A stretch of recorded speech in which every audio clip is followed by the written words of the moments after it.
મહીસાગર સંતરામપુર તાલુકાના તલાદરા ગામે સસ્તા અનાજની સરકારી દુકાનની ગેરરીતિઓ જોવા મળી।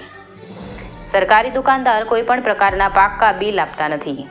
રેશન કાર્ડ ધારકોને જેટલો જથ્થો મળવાપાત્ર છે તે આપવામાં આવતો નથી તેવી લોકવાયકા થઈ રહી છે।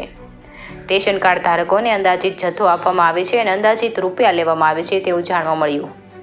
દુકાનદાર કાળા બજાર કરીને જે લોકો પૈસા આપીને બજાર ભાવમાં ચોખા ચણા વગેરે લેવા આવે તેમને આપે છે, પણ રેશન કાર્ડ ધારકોને જેટલો જથ્થો મળવાપાત્ર છે તેમની સાથે છેતરપિંડી કરીને કાટાપીટાની કરીને ઓછું વજન આપે છે। દુકાનદાર જથ્થો બચાવીને બારોબાર 2 નંબરમાં વેચી મારે છે તેવી લોકવાયકા જોવા મળી રહી છે।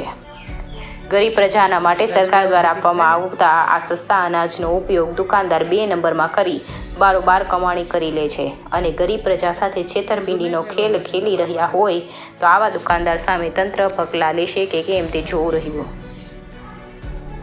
રિપોર્ટ મુકેશ બારૈયા, મહીસાગર। आज आप એવું બને છે मतलब તમારા નામે જેટલો જથ્થો આવે છે એટલો મળે તમને? શું નામ તમારું? શું નામ? સુરમાભાઈ ધીરાભાઈ તાવિયાડ। તમારું રેશન કાર્ડ અહીંયા ચાલે છે?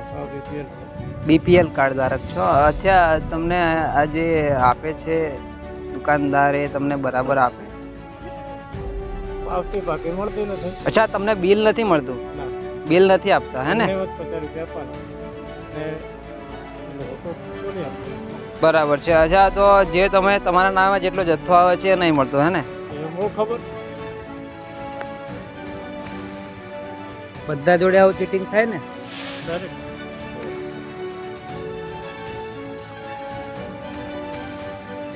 મોઢું નહીં ફેરવામાં છે, તમારા માટે જ છે।